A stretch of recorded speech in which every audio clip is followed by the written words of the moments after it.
Record. All right, welcome everybody to another episode of Healing Intentions. Today I have a really special guest, somebody new in my life. He reached out to me and super excited that he did. And today I have on my show, Sean Hardwick. Welcome. Thank you very much for having me. Awesome, man. Yeah, I saw that we have a lot of very similar interests and passions. And, we were just talking before we hit record here. We both had a finance background in undergrad, and I took the path towards medicine and natural medicine, and then you took the path towards law, but then we kind of end up in the similar spaces of cannabis and psychedelics. So it's like, wow, we were meant to meet and talk about our intersecting passions and how they all overlap and how we can help each other and help the greater cause for what we're trying to do here is just get people access to these awesome medicines and get their rights, around them all figured out and yeah, just heal the world. So yeah, absolutely. man. That's what it's all about. Absolutely, bro. So yeah, want to start out, just give us a little bit of your background, kind of, how did you end up in this cannabis space, and and your brief background on your career and how you got into law. Yeah, so like you said, my degree in undergrad is in finance from the University of Central Florida. When I was there, did a couple of internships in real estate. Really thought that that's the route that I was going to go. When I came to law school, I thought I was going to do real estate law or real estate development in particular. And so everyone that I talked to in school wanted to do the same thing. And so I didn't want to compete against every single person in law school. So I kind of wanted to find my own niche. And so when I was doing that, my roommate and I kind of landed on white collar crime, and we founded the White Collar Crime Society at our law school. And so that's the route that I thought that I was going to go down, sort of white collar criminal defense. And so I had an internship lined up at the Broward County State Attorney's Office, and I was planning to do that. And then I saw a listing for a cannabis writer for a cannabis consultant in Boca Raton. So I applied for that, got that position. And so there, we worked on a lot of marijuana licensing across the United States. And then I connected with my boss, Dustin Robinson at Mr. Cannabis Law, where I am now, and joined his law firm. So now, as part of the team, we're a full service cannabis and psychedelics law firm. So we work exclusively with companies in the cannabis and in psychedelics industries, business formation, compliance, and mostly transaction based matters. Wow. So that's sort of how I ended up in this industry. Wow, man, what an amazing story. And just briefly, just to give you a background, since we don't know each other, my story into naturopathic medicine is because of cannabis. I was in the cannabis industry in LA 6-7 years ago. I had started a edible subscription box, and went to the cannabis conference in Las Vegas, and I saw this naturopathic doctor speak, Dr. Michelle Sexton. I was like, whoa, what's this naturopathic medicine thing all about? And I had always wanted to be a doctor in my life, but I took the finance route kind of like last second in school because I didn't want to be old. I didn't want to, I wanted the money. Oh yeah. And then I did finance and all these, jobs and private equity, and I did sales after that, but I was never really passionate about it. It was just about the money. And then I finally realized, like, wow, if cannabis is such a great herb and good for us, are there other good herbs out there? Oh, yeah, there's a ton. And then it got me down the rabbit hole of, oh, the government's been lying about this really healthy plant. Have they been lying about other things too? Oh, and then you go down all these rabbit holes, and then here I am, like I didn't touch cannabis till I was 26 years old. And I didn't touch psychedelics till I was 30, and I'm 34 now. So it's like, I have a different perspective on it all, and I'm fully in now, very passionate activist, naturopathic doctor, and just I really see the future of these as a part of our society and as being like the catalyst to shifting the whole paradigm. Yeah, exactly. So what was your attitude, I guess, pre 26 before you started using cannabis? What was your attitude towards cannabis and I guess psychedelics Yeah, at that it point? was it was like everybody, that doesn't know any better, non-educated. It's oh, the stoners, like oh Mhm. man, people got to get high to like feel good. And like, I a lot of my friends, all my friends in high school would smoke except for me. So it was Yeah, that like, I was actually the same exact way. really Yeah. awesome, awesome. That's fascinating, so it's like I surprise people all the time because I'm like a clean cut guy, and I'm like, hey, like, yeah, I'm cannabis and psychedelics, and they're like, what? But and I show up with like my suit and tie, but it's like it's changing the stigma of Yeah, what this absolutely. whole thing is about, and that's what changed my mind. I started working with these really smart guys. They had PhDs in chemistry and physics and all these things from Northwestern in Chicago, and he said his professor is a Nobel Peace Prize winning chemist and has 2 ounces of cannabis in his office and smokes with students. And I was like, what? And That's I was awesome. like, oh, okay. So intellectual, like Mhm. intelligent, successful people can do this too, huh? And then I Yeah. started digging into it and I'm like, whoa. The more you dig into it, the more you realize, like, wow, this is revolutionary. So that's my little background. And, that's why I'm so into it now. And I just can't stop talking about it because people need to know the truth, man. Yeah, no, I mean, especially now, I mean, the more people that I know now that consume cannabis are professionals, are Yep. moms and dads, Yep. grandparents. To be honest with you, the amount of lazy stoners that I know is very little, Yep. very little. I think that, I mean, obviously the stigma stuck from the 1930s, but Right. in reality, I think it's gone out the wayside. It is, man. And I I think that it's just the beginning. It's still not federally legalized, which we'll get into that, I'm sure, Yeah. plenty. It's just the biggest hypocrisy, man. The government has a patent, as you well know, I'm sure, on cannabidiol, but Mhm. they still classify it as a Schedule One drug. Well, and Marinol, which is synthesized THC as Yep, well. exactly. So Is same exact thing. is a prescribable drug, but the plant cannabis, not Hmm. gonna not gonna happen. So that's quickly changing. Things are shifting so fast. I talk about, even these last few years, I said cannabis is really blowing up. I would be like the champion for cannabis through naturopathic medical school. Everybody knew me as like, oh, Adrian, the cannabis guy, Yes. and I would like raise my hand and be like, well, actually, there's some products out there that they use for menstrual cramps that are THC suppositories, and it's wonderful for women during their menstruation time. And it's like, the professor's like, wow, thanks for sharing, Adrian. Yeah.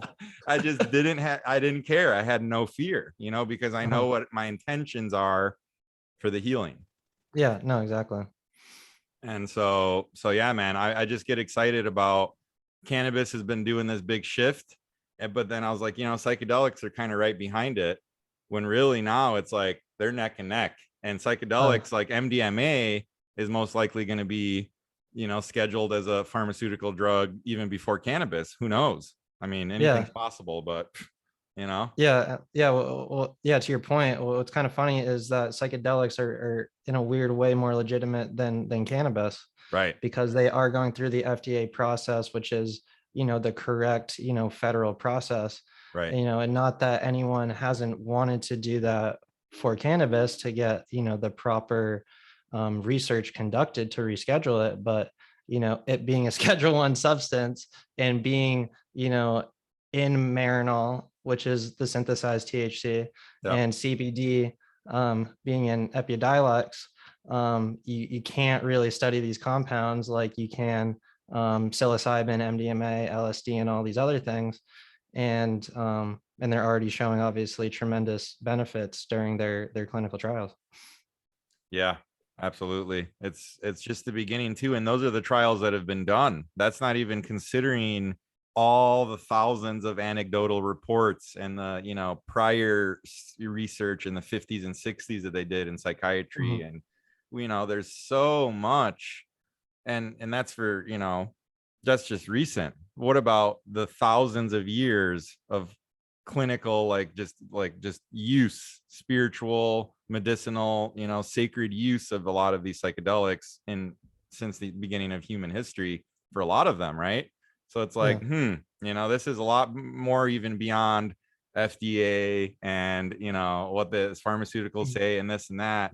It's very interesting, the whole intersection between the spiritual, religious use, personal use, medical use. Like it's fascinating. Yeah, no, it is fascinating. I mean, these substances have been used for thousands of years, and they're well documented throughout history that they have, spiritual, medicinal, therapeutic benefits. But the only problem is legislature, lawmakers don't want to listen to anecdotal evidence. They want clinical evidence, they want raw data. Right. And the problem is, you know, everything being a Schedule One controlled substance, puts the barriers on all of that. So, Yep. you know, Yep. so as much as there is documented data throughout, thousands of years, the only real data that we can present to lawmakers is, within the last couple of decades, and it's so minimal. But the evidence that we do have is showing tremendous benefits over medicines that are currently used for those treatments. Yeah. Yeah, absolutely. Like like PTSD, with the studies they're doing with MAPS and MDMA. I mean, Mhm. it's incredible. Treatment resistant PTSD, that the best that modern pharmaceutical and medicine had for these people, was maybe 20% success rates, 30%. And then with the MDMA, they're getting like 60% Yeah, cured. I don't have PTSD anymore. yeah. That's a pretty big deal. Well, yeah, I mean, and that's huge. I mean, especially in California, which has the most number of veterans suffering with PTSD, and then Florida, which is second most in the nation. Mm, I mean, these substances have the ability to benefit, especially a lot of people, but especially veterans who are a very vulnerable population, who come back from overseas, oftentimes with PTSD. So if these substances, can help, I think, and obviously you agree that they should be available for veterans to use. And what's really interesting about these two is that psychedelics are mostly like a one-time consumption event. So like right. people are using them one time to get over their PTSD or whatever ailment it is, that they're trying to overcome. Whereas, obviously opioids, we can go down the whole rabbit hole of how they're so much worse, but you take 5 to 6 pills a day. You know what I mean? That's just a completely different Yeah. framework Yeah. than what we're used to. Oh man, big time different framework. And 5, 6 pills a day for how long? For the rest of your life? Like, when is this going to end? Are you it's horrible to say, and it's crazy in some people's minds, but when I see that, I see, well, that's a super profitable, that's a nice profit center right there. Yeah, Yeah, it's somebody's health you're talking about. That's the problem. That's the problem with the paradigm and the system we're in, is that it's, profit driven, and a cured patient isn't super profitable now, is it? exactly. And so Yeah, that's why the whole paradigm needs to and will change, I believe, because it's just not working the way it is. And I think a no, lot of people are absolutely. realizing that too, every day. Everybody I talk to out here in California, it's one of the reasons why I'm out here. The consciousness is just like, people are like, yeah, this is pretty much everybody I talk to every day. I was just in the gym this morning, and guy in the sauna, I'm like, yeah, I'm a naturopathic doctor. I'm into cannabis, psychedelics, mental health. And he's like, oh, me too, man, it's changed my life. I'm like, there you go, perfect, yet another person that I met that supports this. It's just incredible, man. It's really Mhm. cool to see. Yeah. But again, what's really frustrating about this is that you and I meet so many people where these substances help them. But again, lawmakers don't want to listen to these Right. individual stories. Yep. They want to listen to clinical data. So that's the paradigm that we're at. Yeah, no, and it's pretty cool to see. I've seen some pretty exciting things. Have you heard of like the Noetic Fund? It's a No, I fund haven't. that's been put together of it's like a private equity fund investing in psychedelic companies. You should definitely Okay, check it yeah. out. Yeah, and Yeah. and Uh, they, yeah, go ahead. I'm sorry, I was gonna say, yeah, my boss Dustin Robinson does actually the same exact thing. He has a fund called Eater Investments, Oh, which wow. which invests in first round psychedelic companies. Beautiful, man. Beautiful. So that, yeah, when I saw that that was happening, I was like, okay, Mhm, this is this is a big deal. There's a lot of money already supporting this, as we've seen, from Tim Ferriss being involved, and NYU and Johns Hopkins and all these mhm, big, centers with a lot of money. I think it was like $17 million at Johns Hopkins, got put into the psychedelic research center. I mean, that's big time, and it's just mhm. the beginning, but that's what's needed, you know. Yeah, and I mean, even go back to our finance, Mr. Wonderful, Yep. from Shark Tank, he's Yep. very bullish on psychedelics, Yes, which sir. I think brings this whole new layer of legitimacy to the industry, on top of the fact that they are going through the FDA Yep. process, Yep. the more formalized process. Just like this book right here, Michael Pollan, How to Change Your Mind. Yeah.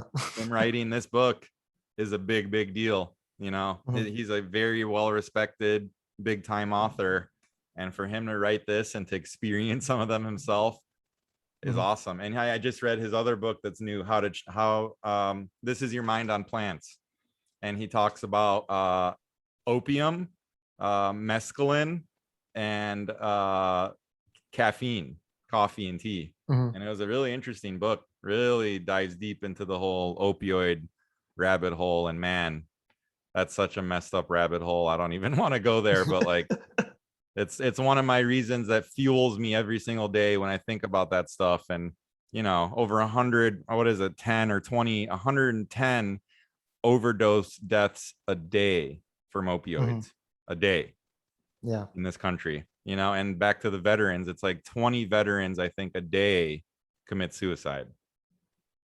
And that's unacceptable. Yeah, it's And unfortunate.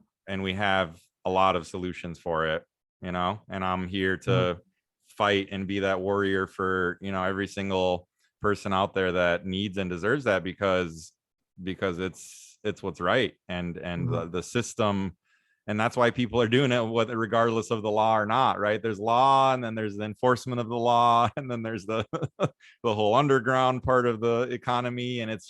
it's just so fascinating out here in California. Let me tell you, I've already met 3 people that are making psilocybin mushroom chocolate bars. No, I believe it. And Yeah. oh, it's decriminal, oh, it's going to be decriminalized, Uh, oh, whatever. That doesn't mean anything. You can't be doing mhm. that as a business legally. Yeah, no, you can't, but But it doesn't stop people. that definitely doesn't stop anyone. So it's very interesting. But what's your perspective on how cannabis has kind of been commercialized and, risen these last few years big time, and how psychedelics are similar, how they're going to be different? Like, what's your take on all of that? I know there's so much there. Yeah, so I think that the psychedelics framework is going to look completely different than cannabis. Yeah. Um, Obviously, with cannabis, there's two different models. For marijuana, you have the medical marijuana, you have your qualifying condition, you get your card, and then you go to the dispensary, get your product, come home and consume it. Hmm. Recreational, anyone who's over 21 purchases the product, comes home and consumes it. And, obviously public consumption is pretty much illegal everywhere. Right. Um, for psychedelics framework, I think it's mainly going to be medical, but it's not going to be kind of done in the same way. So you're probably going to need a qualifying condition, such as PTSD or something like that. Hmm. And then the the substances will only be taken in a medical clinic. So like you'll go to like either a doctor's office or a hospital or some sort of medical licensed medical clinic. And Hmm. under the supervision of medical professionals, you'll take your psilocybin, MDMA, or whatever the case may be. So you always have somebody kind of monitoring you to make sure that, all of your vitals and everything, remain the way that they should be. Because it is, obviously a psychoactive and a much more intense experience than cannabis. Hmm. And again, because they are, much more psychoactive, a lot more potent, um, it's going to be a lot more controlled than cannabis. You can't just sell somebody mushrooms and let them take them home, pretty much. Mm-hmm. Um, I do think, though, the closest thing that we will get to a sort of recreational market where you could potentially take products home is with the development of microdosing products. Mm. So if there could be some sort of regulatory framework where, psilocybin, MDMA, whatever the case may be, could be concentrated in such low doses, and sold, um, and can be tracked in kind of a similar way to cannabis, whereas you have like a certain purchase limit and whatnot. Um, I could see microdose products, potentially being sold, but as far as most psychedelic substances, you'll probably have to consume them in some sort of healthcare facility. Mm-hmm. Yeah. Wow. That you just mentioned a lot of things there that I want to talk about. But yeah, microdosing is very interesting because there's, once again, it's one of those things, there's like really not that much research about it, like at all. It's very Yeah. limited. And so it's a lot of anecdotal things. There's, Dr. James Fadiman and Dr. Paul, I'm not Paul Stamets, that talk about it a lot, and other people, of course. But it's one of those things that a lot of people, though, I like it for a lot of people, though, because it's a nice introduction into that whole realm, instead of, like how I started and how a lot of people start. Well, here's your whole eighth of mushrooms and Yeah. enjoy, go for the ride. And I was just like, whoa, and that can be great also. There's the micro and then the macro dose, and depending on where you are and your intention. But like I said, I Yeah. knew I wasn't ready for that until I was 30 years old. I did so much research. I watched so many documentaries, read books, talked to people before I ever took any psychedelic. Mhm. And then once I did, I was like, okay, yeah, I see what's going on here. I'm diving head first, and never really came out of that rabbit hole. Still, I'm still in it. Yeah, I seem to notice that everyone who's really passionate about psychedelics is always skeptical at first, and then does a ton of research, and then realizes that it's a good substance, something that's worth trying, takes it, and then it's like life changing, Yep. and then you're like, now you're on a mission to change the world. Yeah, yeah, absolutely. And I want to just say, I want to preface, like, it's not for everybody. We're not like Mhm. recommending it. It's definitely very intense. You got to be ready for it. You got to Yeah. have a calling for it. And it's just a tool. It doesn't do the work for you. It Mhm. shows you what's possible. I love the analogy of like doing the work on your own is possible also through meditation and breath work and yoga and therapy and all these different things, right? Mhm. And that's like walking up the mountain one step at a time. Psychedelics are like a helicopter ride to the top. They're like, yo, this is what's possible up there. Now go back down and do that. So Yeah. that's kind of how Really I see cool. them. Would you agree with that analogy generally? Yeah, no, absolutely. Obviously psychedelics are very hard to put into words, but Right. how Ineffable, as they how say. exactly, how I would describe it, I think it puts me into like a different realm. I think there's almost this sort of like fourth dimension Uh-huh. that a lot of people don't realize is kind of around us. I call Hmm. it the spirit realm because I'm a Christian, but Uh-huh. I think there's like this fourth dimension around us, and um but it definitely allows you to get insights that you could not get otherwise. um but it can go, obviously, in a good way, or it could go in a bad way, and it's a very intense situation. And Hmm. so you're right, it is not for everyone. It's only for people who have the right setting, the right intention. You have to know why you're taking the substance. Yep. You have to do it in the right location. You Yep. have to have the right mind frame. It's not a party drug. This is a hardcore substance, but used Yep. in the right way, it's a medicine and it's a tool. Yep. So I think with all of that put together, when used properly, I think you'll have an experience that you'll never forget. And every person I've spoken to about it, 99% of the stories that I've heard have been absolutely nothing but fantastic, life changing in a positive way.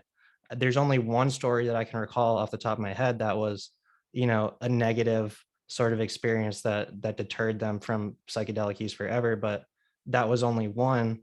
And, after talking with them and all the circumstances surrounding it, I could see why that happened, because they didn't have the right mind frame. They weren't in the right location. Pretty much everything that you need to do um, involving psychedelics was sort of wrong.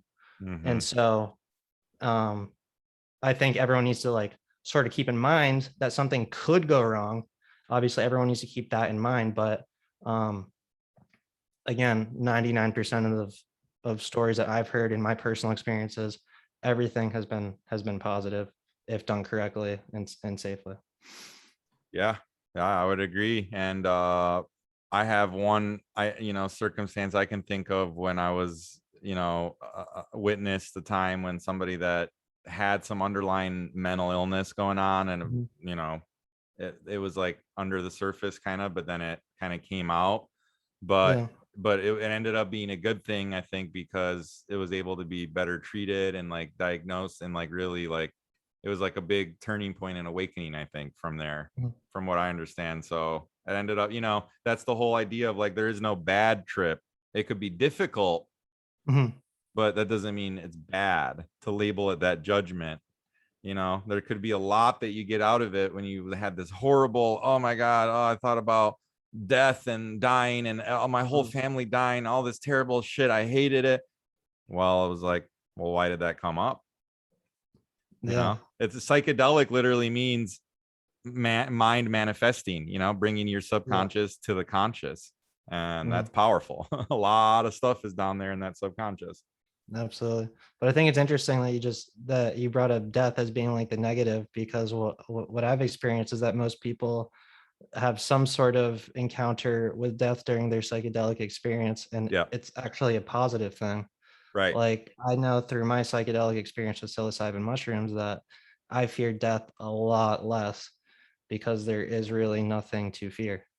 Yep. And I'm not saying you completely necessarily agree 100%, but I'm sure your perception of that has changed as well.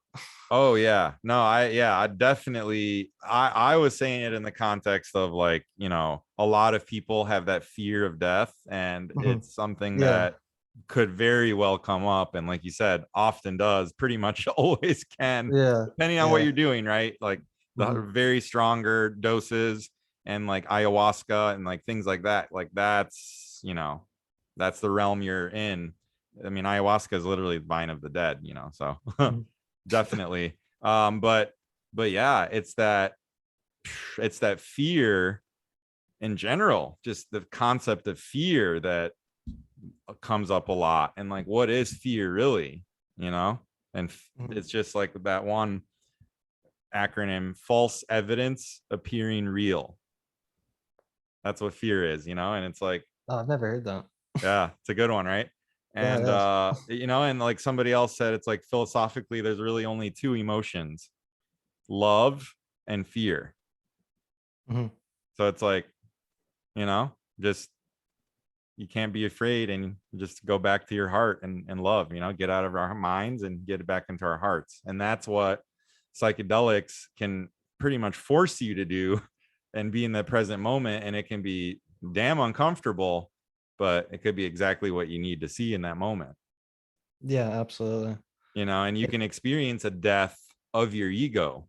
And I mean, mhm. it's fascinating that physiologically with the fMRIs and the parts of, they do the studies of people on psychedelics in the default mode network part of our brain that's shut down when we're on psychedelics. That's literally our ego. It's different parts of Mhm. our brain that like make up our ego and our like normal consciousness.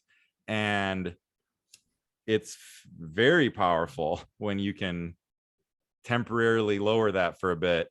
What can come out, and what you can experience, and what you can learn, and how you can shift. It's not about what you do or have, it's who you become, who you are, who you be as a person. Yeah, exactly. And what I've noticed too is I think that obviously as you're going through your experience, your brain sort of shuts down all of the thoughts that go on constantly throughout your day. Yep. So, as you're, sitting, doing your work or in traffic or whatever the case is, your brain is just constantly making thoughts, random thought here, random thought there, random thought here, random thought there. Yep. And that can really take a toll on you. And so what I think one of the greatest things that I like about, psilocybin in particular is that it kind of shuts that down, at least for, a little bit. And you're just in this total peaceful zone where you're not bombarded by these thoughts. And it's during that time you kind of realize like how much of your brain is focused on, what other people think about you, or just politics, or things going on around you that just don't matter, that are constantly just taking away the energy of your brain, which ultimately like depletes your energy and depletes your happiness. Um, and at least psilocybin gives you at least a momentary, um it's almost like a forced like meditation. It's like meditation on like, you know to the extreme, but it does last for longer than like the 8 hour high that is associated with psilocybin. But you're left with that zen of a clear mind, that you don't have to worry about what people think, or just all these other sorts of things that we deal with every single day in our brain. Yeah, man. Wow. Well said. And, you mentioned something about meditation, and that's literally what I would say. I've done a 10-day silent meditation retreat, the Vipassana meditation. I highly recommend anybody check them out. They're great. They provide the That lodging. sounds amazing. Yeah, it's awesome. And they provide the food, everything, and it's all donation based. Mhm. It's free. Mhm. And they have centers all over the world. Incredible, incredible. Check them out. And I did that before I'd ever done any psychedelics. Mhm. And that was wow. After I do psychedelics, after I realized, okay, definitely you can get to these states of mind 100% through meditation. It takes Mhm. practice, it takes work, it takes Takes dedication. a And lot of work. they've done studies Yeah. of people that are long-term meditators, 20, 30 years long, hour plus a day meditators, very intense. Mhm. And they analyze their parts of the brain, the fMRI. Same parts of their brain are lit up as when you're on mushrooms. Same exact parts. Default mode network once again. Mhm. And it's like, oh wow. There's a big link between mushrooms meditation. There's a great book I recommend, Zigzag Zen. It's all about Buddhism and psychedelics. And man, they go deep. A lot of these Buddhist masters and people, like, they started off with psychedelics. They got the message and then they hung up the phone, as Alan Watts would say. And then they just continued on their journey with the meditating, breath work, whatever stuff. But like, and some continue using it and say, no, it's a big part of my practice and whatever. So it's just really cool, man. It's really cool. Like I said, I'm like 4 or 5 years new into this all. There's people that have been doing this their whole lives. Oh yeah. There's OGs out there. Yeah.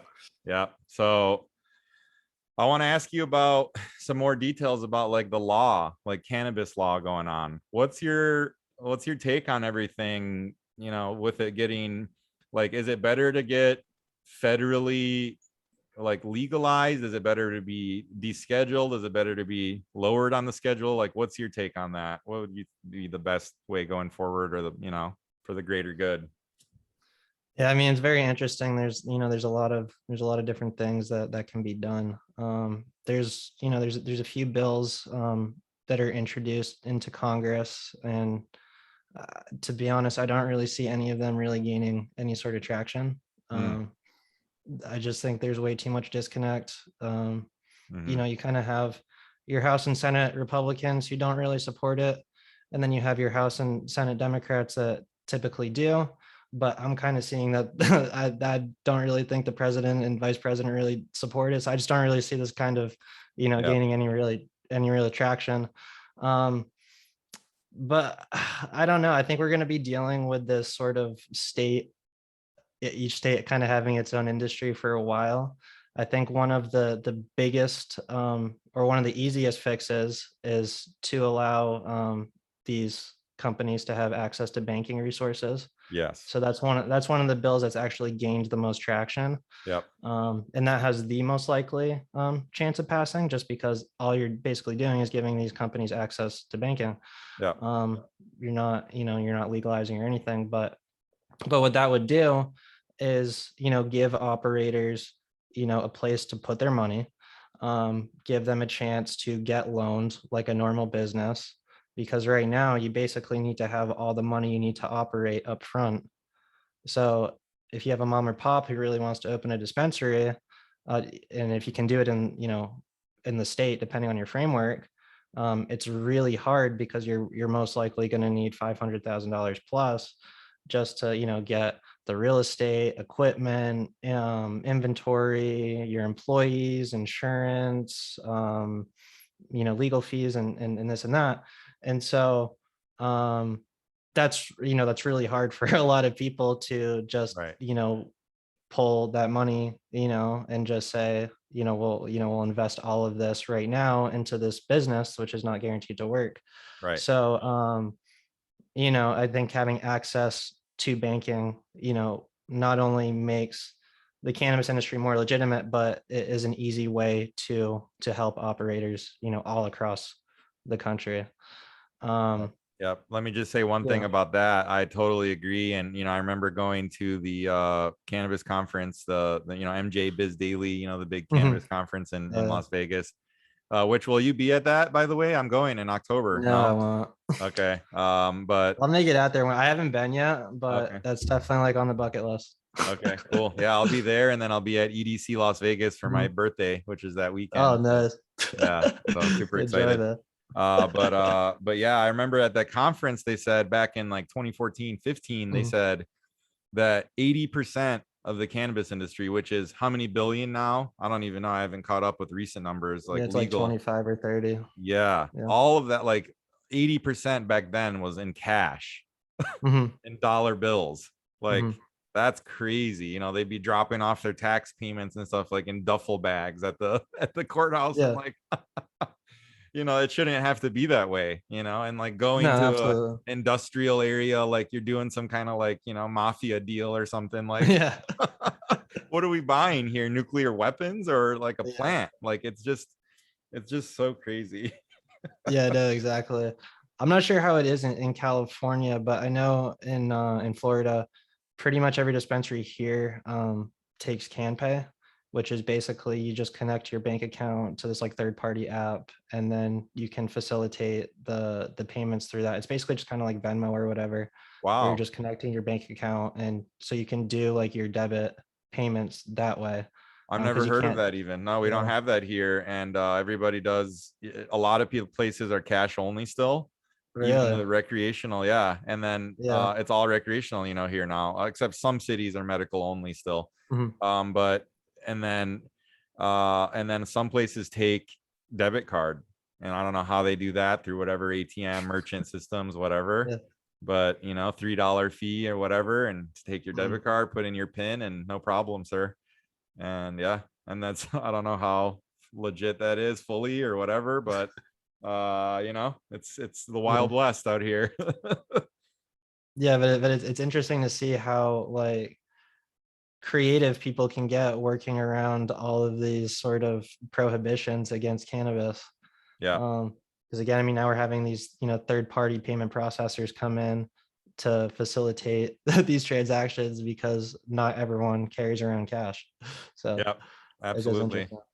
Yeah, a lot of people don't these days, especially the younger, millennial generation. It's just like we the only time I go to Yeah. get cash is when I need to go to the dispensary. I mean, Yeah.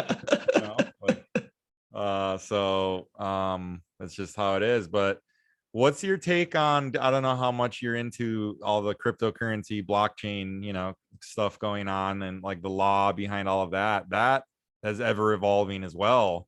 And I think there's a lot of very interesting intersections between all this stuff we just talked about and that. Like, what do you have to say about that? Yeah, I mean, I'm not like a big expert on cryptocurrency or anything Sure. like that. I personally don't even invest in any.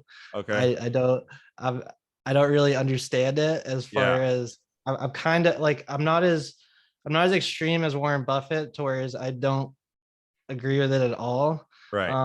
I think there's just way too many cryptocurrencies now. Like, like there's obviously a lot of legitimacy around Bitcoin, Ethereum, Right. and a couple other ones, but like there's absolutely no reason why Dogecoin should be a thing.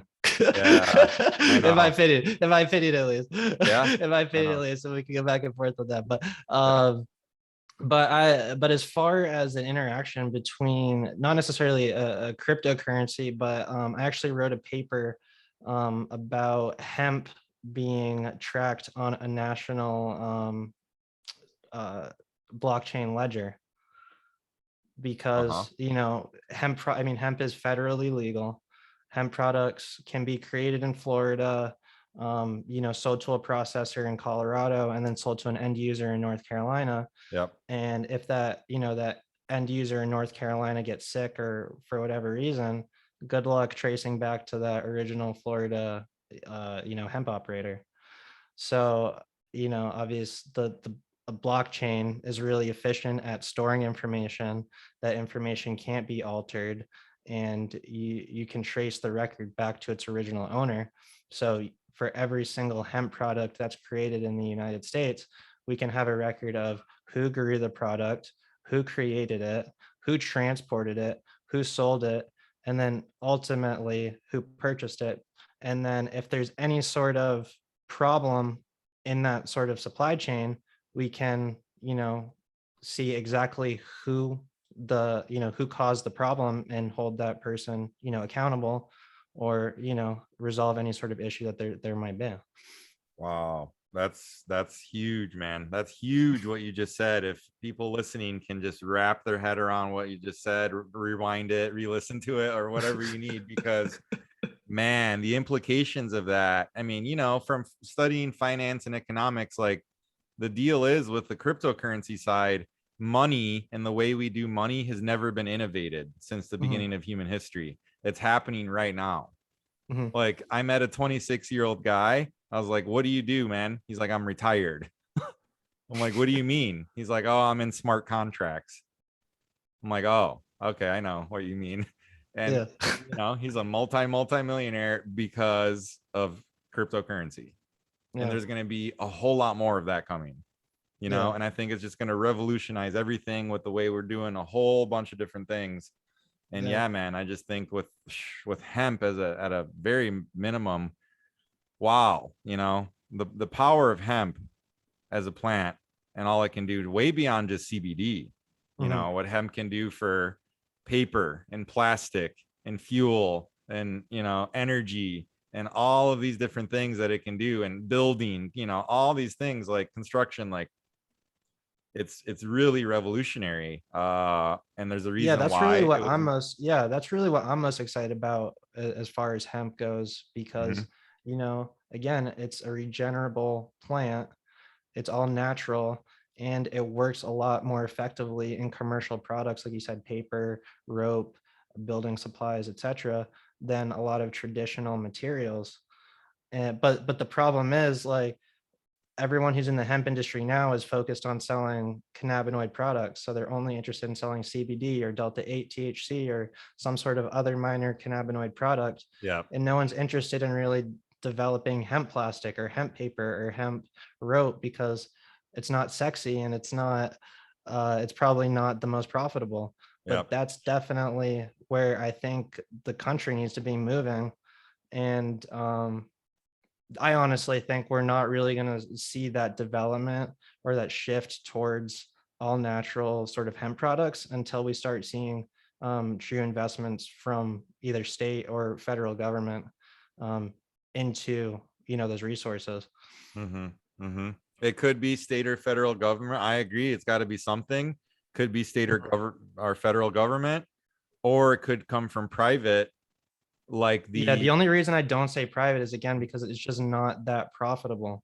And right, so the reason you would be doing it is obviously obviously more for the public benefit. right. And so that's why I don't, well, I think once it's scaled up to a certain degree, it could be profitable. So that's why I really think that you need that sort of initial investment from either the state or national Yeah. government, and Yeah. that's why Yeah. I think it's going that way. Yeah. I could see that. Yeah, definitely. I was just thinking of somebody like Elon Musk or, Jeff Bezos, like with Mhm. space and, NASA and all the stuff that they're doing. It's just like, and Richard Branson, it's just like, wow, what's possible. And that's just with space and with like electric cars. Like, imagine if that focus was placed towards all this stuff we're talking about, man. I mean, Mhm. that's revolutionary. That's kind of my big vision, is changing this whole paradigm. And just like how it happened in the past, it took a lot of money and power. We can get that money and power and do it for the good, like you said, the greater good, and make money out of it. Mhm. People and profit and the planet, the three Yeah. P's, right? Like, that's what it's all about. So I think it's possible, man. I think it takes people like you and I and, many others, and, getting us all enrolled in this vision. And I really see that tipping point, kind of coming. It's not everybody. It's not 100% of the world. It's like, Mhm. 10% or so. And Yeah. then it just, that ripple effect. Yeah, and the thing is, it will never be 100% of the world. I mean, No, not everybody likes alcohol. Not everybody no, likes, certain things. Like nobody's, you're never going to get 100% of the people. But what right. you and I are passionate about is making sure that the people who want access to these substances, who have done their research and can take it safely, have access to these substances. We're Yep. not trying to push these on anybody. No. We just want to make sure that everybody who wants them and can take them safely and responsibly can do so. And that's Yep. it. Yep. Yep. And then, sounds like you have a passion for, the law side of it, and you can get more deep into that, how exactly you want to be involved in the future of it all, how you see yourself, getting into it. I guess that's a question, I want to start with. Yeah, so last legislative session for Florida, we drafted and introduced Florida's first bill for psilocybin legalization. It didn't make any traction, but basically we looked at basically Oregon's framework and sort of made some changes to it. But basically, licensed producers would create the psilocybin products. You would take the psilocybin product at the licensed health facility, like I was talking about earlier.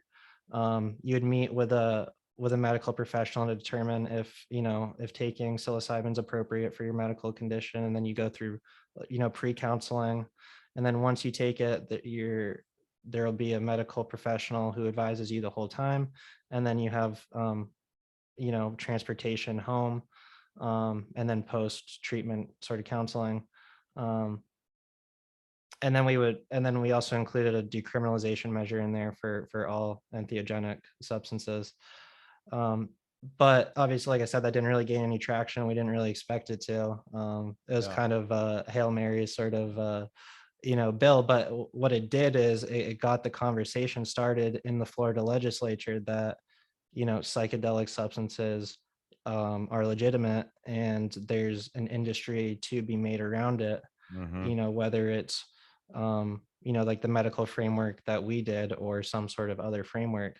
And Mm-hmm. so for this upcoming legislative session, we're drafting a research bill, um, which would require the Department of Health to essentially write a report on the efficacy of psychedelic substances, um, and make any sort of legislative or recommendations for any sort of legislative change with regards to psychedelics, and especially with regards to PTSD, because again, our focus down here is treating veterans, and like we said, California has the most, Florida has the second most in the nation, so this is a real issue that we think can be solved in part through psychedelics. And we're just simply asking the state to conduct some research into determining if that's the case.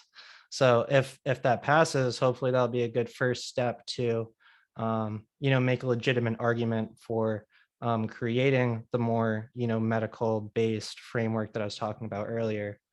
So yeah. Awesome. Awesome. Wow. That's really cool. Appreciate that. All that work that you just said that you're involved with, man. That's really great. And, like you said, it didn't get a lot of traction, but you know, that's definitely not something you expected to happen overnight, and you planted the seed, and now it's about watering it, you know, over time, and making sure there's some good nutrients, and you know, the whole thing. And Exactly. pretty soon, next thing you know, you'll have a beautiful, you know, maybe we can get all of the politicians, you know, somehow, Do a you know, group trip together. microdosed, or you know, Yeah. some kind of a you know, not Timothy Leary style in the water, like not like that, people. But you know, I think it could be it's gonna be great. I really think within like 5 or 10 years, a lot of things are gonna be very different. You know, I Mhm. really see like a new earth. You know, Eckhart Tolle, it's a great book.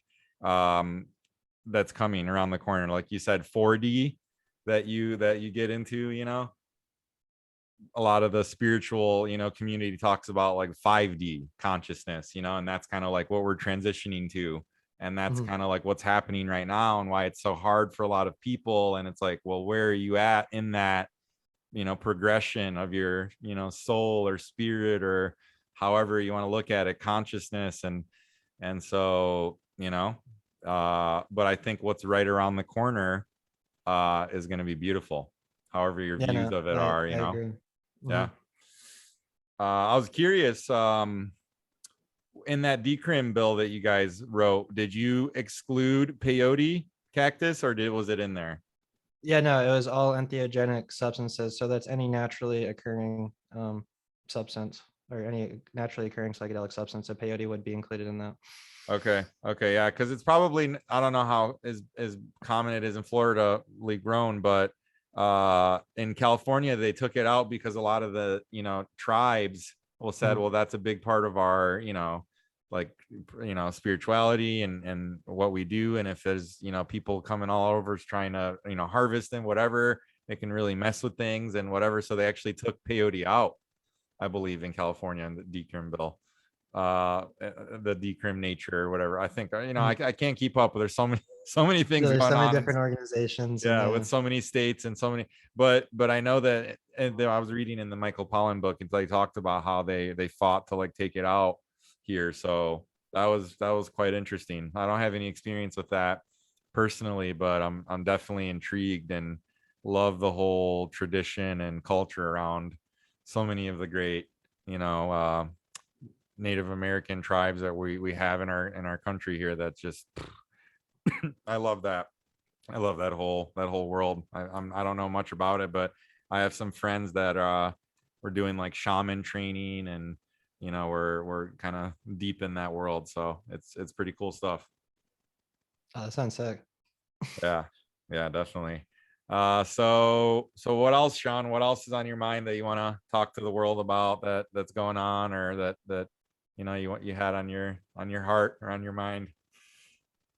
Well, it's just exciting. Well, not exciting or interesting to see the development of minor cannabinoids that we're seeing in hemp. We're getting bombarded, with inquiries to get legal opinions on Delta 8, or not Delta 8, Delta 10, THC, HHC, THCV, THCP, THCO. So there's all these sort of, new hemp products that are coming out. Um, so I think the hemp industry is is sort of gonna have some spotlight in the next few months as these new compounds come out, especially after all the hype around Delta 8 THC that we saw, earlier this year and last year. So I Mm-hmm. think that'll be interesting to see. Man, that's funny you mention, because I have a good friend. He was just on the podcast a couple episodes ago, Dr. Kareem Kandil. He's an MD and an ND like me, and he is really passionate about minor cannabinoids. He's Mhm. always sending me like every other day. He's like, dude, check this one out.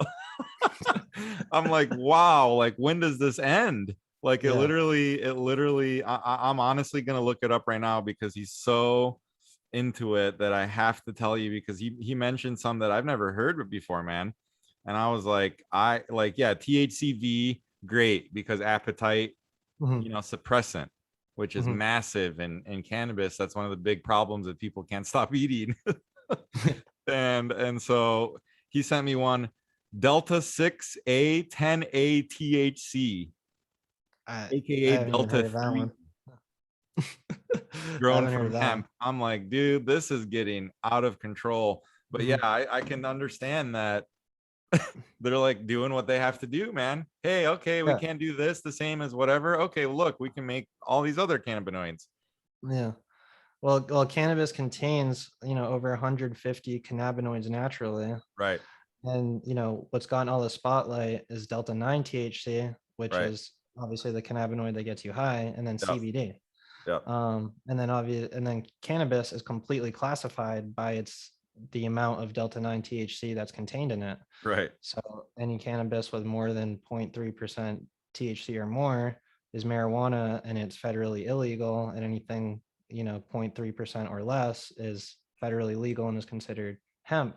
And so all these hemp operators are basically just trying to sort of work around that and say, well, we can create a sort of other cannabinoid product that will contain less than 0.3% delta 9 THC, but it will contain 80-90% of another cannabinoid that also happens to potentially get you high or have some sort of psychoactive effect. But I think it's really the chase is that there's 150 of them, and there's really only two of the cannabinoids that are really widely known. yep. Obviously, I mean, CBN and Delta 8 THC, there's a little bit more knowledge on, you're going to have a few more people who have heard of it and have used it. But once you start getting the THCVs, THCPs, THCOs, it's like, and then, and what else has to be explored? What hasn't been discovered yet? What's going to be the next product?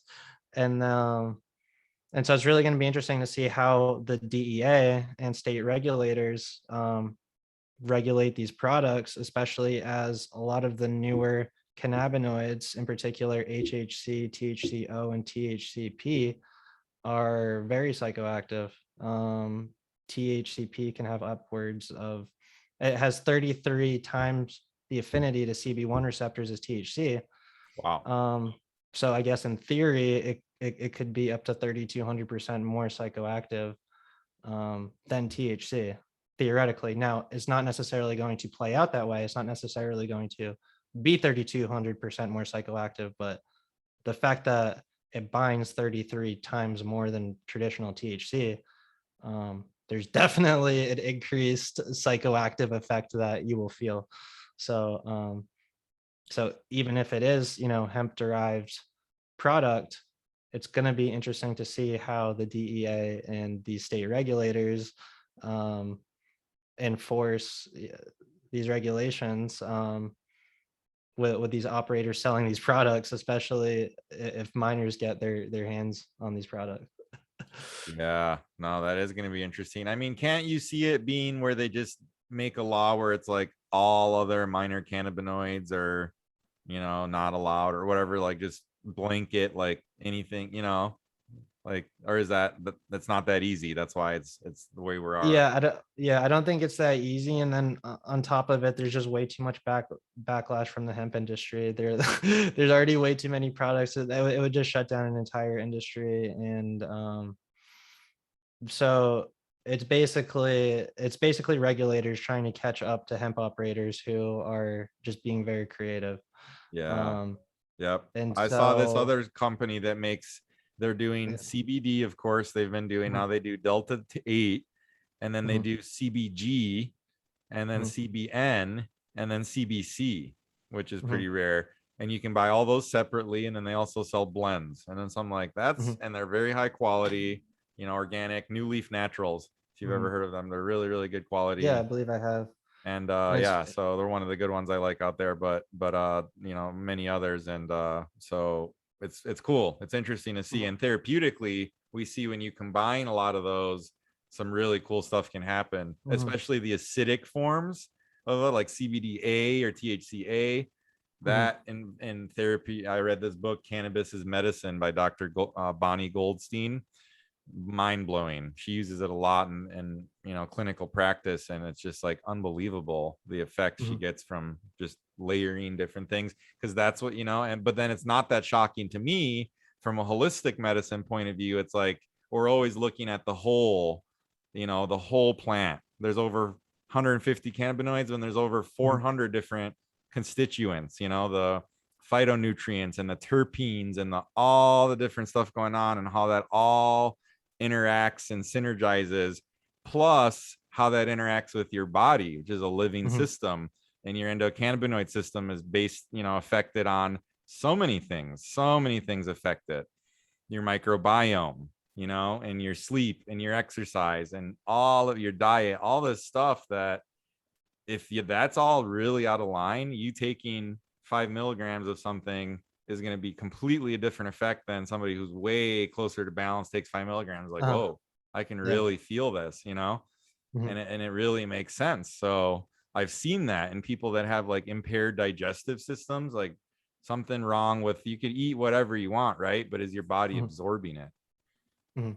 you know? And that's key with digestion. And you could, I've seen people that have impaired digestion or like liver function, they take edibles, you know, and they barely feel anything. And I'm like, okay, that's obviously saying something, you know. Yeah, I've heard that a lot actually.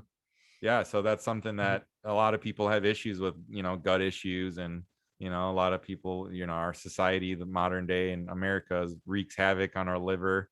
If you drink, if you Mhm. eat any meat, any processed foods, any all that stuff, it's gonna you know, make it work hard, a lot harder than Mhm. it should. And then all the toxins, it's got to detox. And you know, our livers do a lot for us, so they definitely get overworked. And yeah, so yeah, man. So yeah, well, it's been really great having you. And definitely lots more to talk about, but you know, we'll keep it short and sweet. And Mhm. you know, we'll definitely connect in the future. I appreciate having you. And yeah, man, thanks again. Yeah, of course. Thanks for having me. It was a blast. Awesome, bro.